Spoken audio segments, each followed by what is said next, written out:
со својата смрт го победил гревот, а со своето воскресение ја победил смртта. Победувајќи ги сите наши непријатели, тој нас не повикува да земеме учество во неговата слава и победа.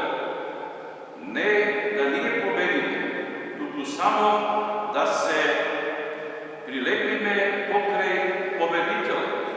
Само неговата сила победува, само неговото оружје руши.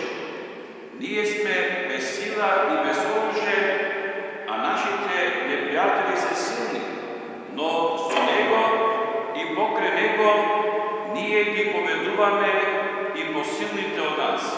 По која цена? Тој нам ја нуди својата победа.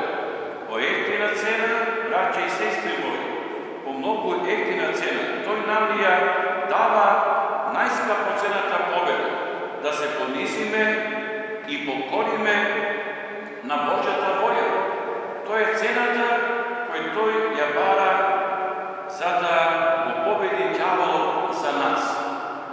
Да се умреме себе си, да ги умреме телесните желби и страсти, и тоа е цената која тој ја бара за да би го победил гревот за нас. Да живееме за него, а не за себе си.